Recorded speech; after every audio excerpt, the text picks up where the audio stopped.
Hi everyone, it's your girl G's G Spot, and I just had VSG.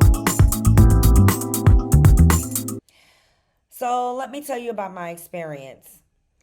I decided to go through this process based on the fact that I gained too much weight after COVID.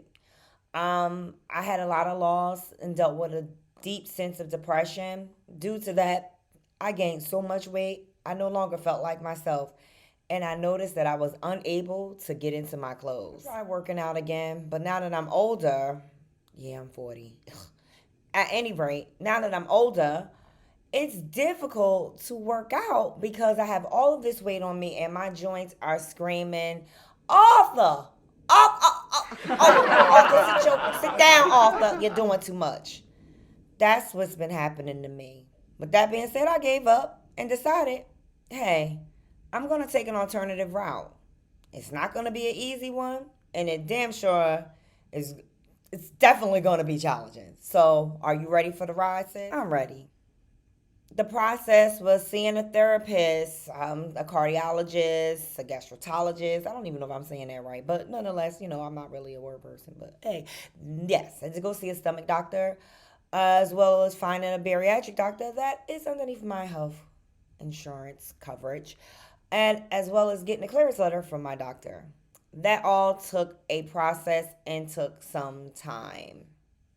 Once I have gotten all of the necessary phases, seeing the pulmonary doctor as well as the cardiologist, and seeing my esophagus and seeing if I was a good candidate for this procedure, I had other bumps in the road, which took my process a little longer than others. Totally bummed out, but I never gave up. I was scheduled for surgery on March 23rd. At the time, I was 54 pounds. 254, and I could not believe it. But I did believe it based on the evidence that I could no longer fit any of my jeans, blazers, work palazzo pants, and walking in shoes was a no-no. Sitting up here crip walking if I tried to put on some shoes. That wasn't happening. Okay? So when I got my surgery, I was really excited. That morning, I was the doctor's first patient. And I prayed that I was my surgeon's first patient. I didn't want him to be exhausted by the time he got to me. I wanted him to be up and ready and focused on me. The best part where I became, and I felt safe, this is probably going to sound mad random, but I was so excited to see so many black nurses in the room. I felt like they were like little guardian angels that were sent from the heavens to protect me. Like my ancestors said, don't worry about it, sis. We got you. Because that was my biggest fear, is being underneath the knife, underneath a white man's, yes, telescope. I did not want that I didn't want to be a victim.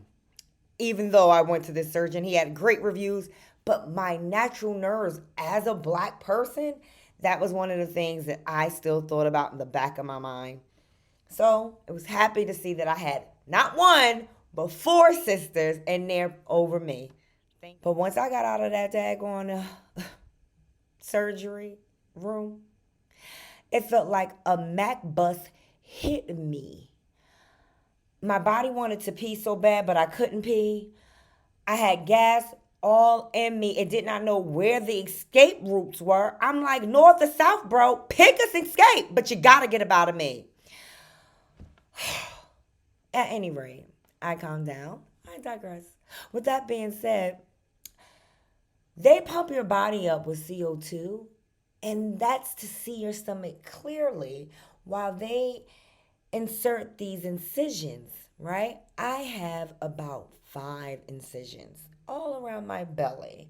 And they are taking pictures with their camera lens and their stitchers, and they're going to work by cutting up this stomach of mine. So, this is a depiction of my stomach, and this is where, oh Lord, where my hand at? Oh, yeah, right here. This is where they cut. Okay, they cut all of this part off. Okay, they removed that. They said that's where your hunger hormones are. And I can definitely say that I have not been as hungry. It's been my mind, which is a little weird to me because my mind is saying, chicken. But I know my body's only thinking about chicken because it needs protein.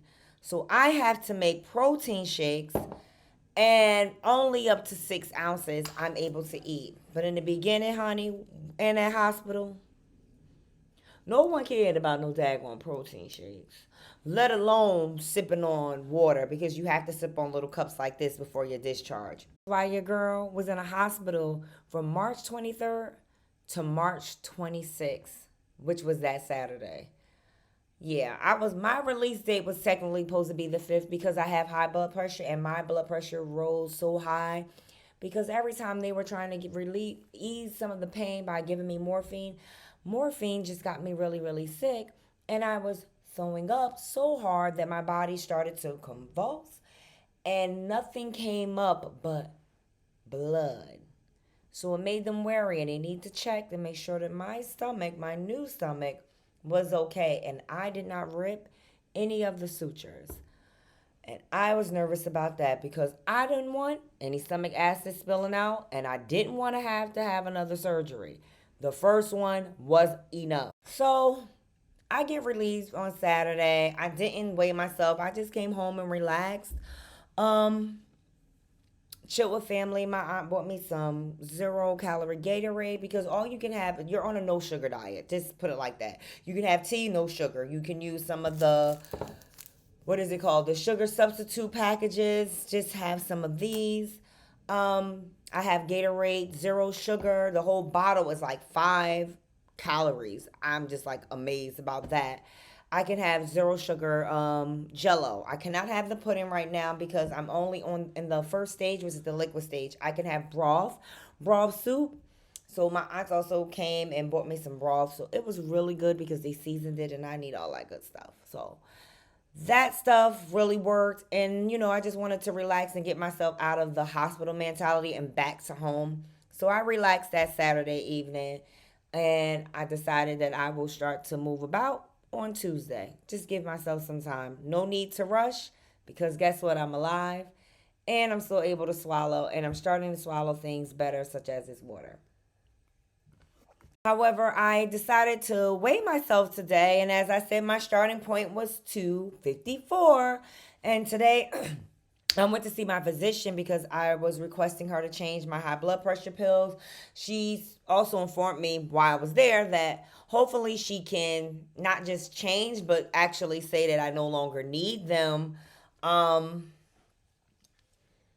Once I lose a significant amount of weight. But I needed her to change my high blood pressure pills because the other ones were taking out my daggone hair. I take amlodipine, and it's taking out my edges, making my hair texture totally different. It's just the strangest thing ever. But I'm done. It's done, and it has been discontinued. Thank you, Doc, for listening to me. I appreciate her for that. But going back to the scale, it was 254 on my starting weight. That weight was given to me the week before my surgery. That Thursday, I had my surgery that following Wednesday. I'm going to say that it was approximately the same weight. That was 254. I weighed myself today at the doctor's office. I am 236. 236. And it hasn't been a week yet. Like, it will be a week tomorrow. So I'm kind of excited to see what my weight may be tomorrow. But, it's like that because, and it's dropping off because basically all I'm able to take down is liquids like water, broth, these, and I'm supposed to drink a protein shake 3 times a day. And right now, I'm just working on 2. Like, this is my second one. So, God willing, I can have another one before 9 o'clock, and I'm good. So, that's it. Right now, I'm not taking any vitamins yet. I haven't been cleared. All my medication that I do take has to be chalky and easy to break or chewable. So right now, I don't have. I haven't been cleared from my doctor. I go see him, the surgeon, the bariatric surgeon. I will see him Thursday. So I go to the doctor for my first consultation, my first post-op on Thursday of this week. Hopefully he gives me the green light that I'm able to start eating baby food. Okay, because that means a lot. That means I'm getting enough of my liquids down. I'm not dehydrated. I'm not having any of these symptoms. So I'm hoping that I can start eating some baby peaches and, clam chowder soup, at least the cream part, and, like tomato soup, things of that nature. Because this broth is okay, but sis getting a little tired of it. But I get it. It's for the betterment of my body. But I'm not doing anything that they did not approve me of. I'm not taking a bite of not a burger. I'm not taking a bite of kale until I am approved because it really hurts to finish a cup like this. Like, come on. Like, I still got a little sip. I'm doing better, though. I'm doing better. Doing better. But I'm not rushing it. That's all I'm saying. So, this wanted to give you a step that I have taken in this VSG journey. If you have any questions, please feel free to hit your girl up and you can ask me any questions. I can tell you all about that gas pain, which is horrible, and how I felt, and I could just be transparent as ever. I can tell you now that pain during that time, I would definitely say I wouldn't do this stuff like ever, and I wouldn't recommend it to anybody. But couple days later, I'm like, yeah, I took it like a G. Know what I mean? But it is what it is. I feel better mentally, physically, and that's it. And I'm happy that you can come along this ride with me and see me get back to the old me, which is a happier me, a more healthier me.